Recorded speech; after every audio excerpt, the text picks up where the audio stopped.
tout de suite. Estelle Mosley. Plus que de la joie ou de l'euphorie, c'est un soulagement. Cette semaine au Kazakhstan, Estelle Mosley réalise un double exploit. En plus de remporter le titre de champion du monde, elle devient la première boxeuse française à décrocher sa qualification olympique.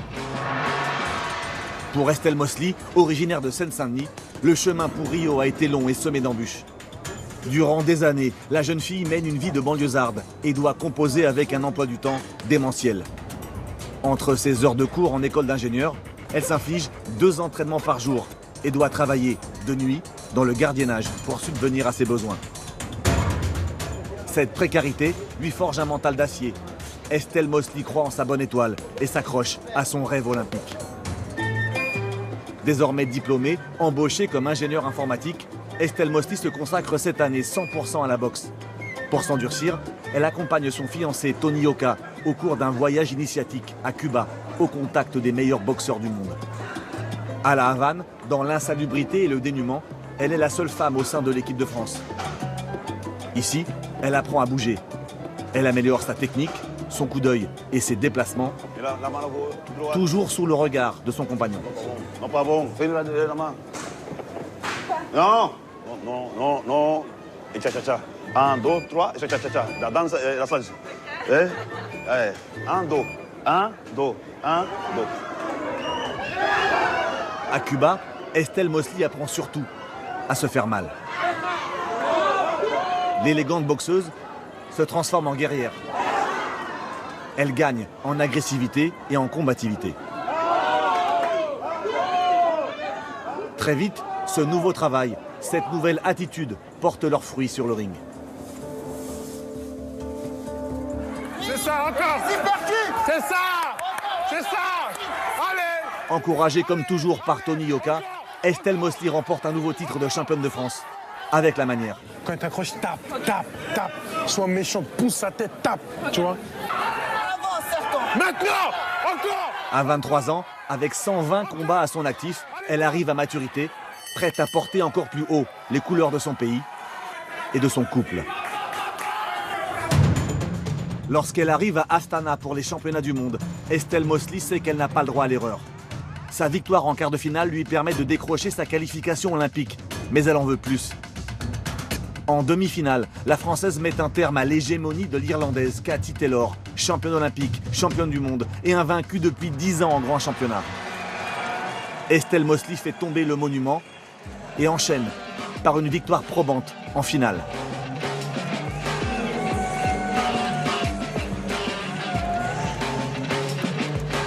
Estelle Mosley devient championne du monde et rejoint au palmarès son fiancé Tony Yoka.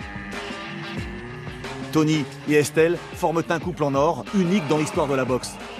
Tous les deux champions du monde et qualifiés pour les Jeux de Rio, ils sont déterminés à faire aboutir leur grand projet commun, décrocher chacun une médaille olympique avant de se marier au retour de Rio.